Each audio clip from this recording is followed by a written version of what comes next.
guys yung ating for today's vlog.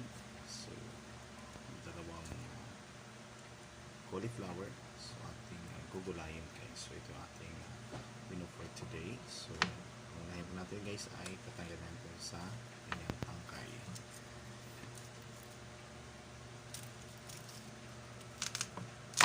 Ayan. So, ingat-ingat po tayo sa kutsilyo guys sa paggamit. Kaya sobrang talas nito. Ganyan po nagawa naman. Ayan. Pihiwalin natin itong hindi kasama. Then, tayo dito naglagayan guys para sa ating hinimay na cauliflower. Isa-isahin natin guys. Ganda at very healthy yung ating cauliflower. Igisa lang natin ito sa oyster sauce. Ayan. So, ingat-ingat sa kutsilyo kasi matalas. Okay.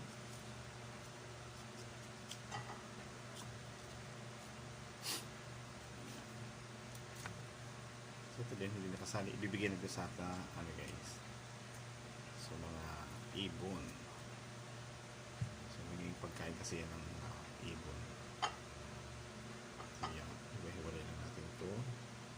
Itabi natin. At syempre, pagpuli tayo dito sa isa.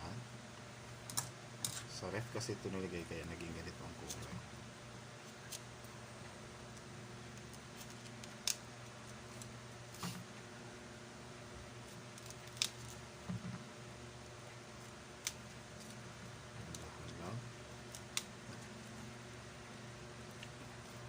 Ayan, samahan niyo ko mamaya guys, magigisa tayo ng ating cauliflower. And dito nga guys, magisa na tayo ng ating broccoli. Patayin sa hug guys, bawang muna.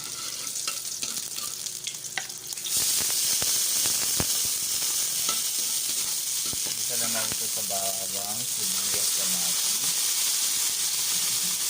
Siyempre, yung oyster sauce. So, wala tayong doon sa nilalagay guys. So, ilagay na natin yung ating cauliflower pa na ito. Cauliflower. Hindi pala kanina. So, wala tayong sahog dito guys. Sa ating cauliflower. Ayan.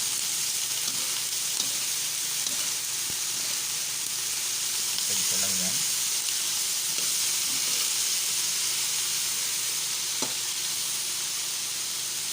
Siyempre maglagay tayo ng pampalasa guys. So wala tayong lagay itong anong klaseng meat. So gisa lang talaga ito.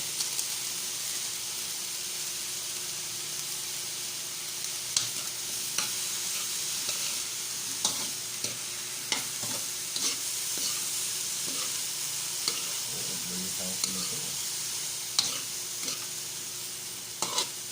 Kami na bagay sa nagda-diet guys.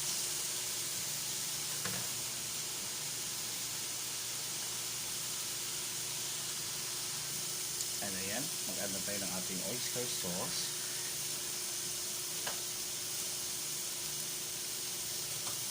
Add natin yung ating oyster sauce.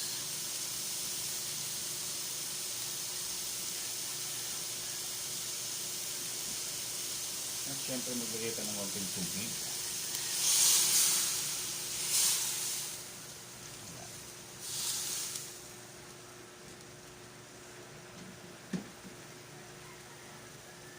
Siyempre haluin nyo natin. At maya-maya ay okay na ito. Simmer lang natin ng konti.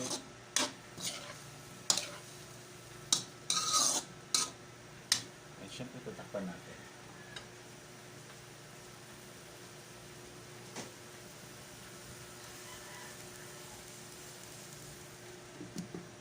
And maya-maya, a few minutes, meron na yan. Okay na yan guys.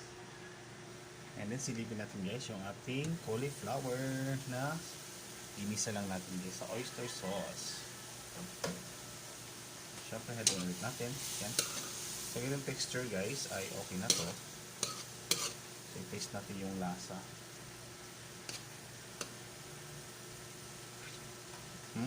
Sakto lang yung ating oyster sauce saka yung ating cauliflower.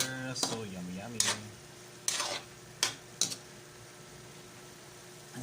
And see the next video guys. Thank you so much. Bye bye.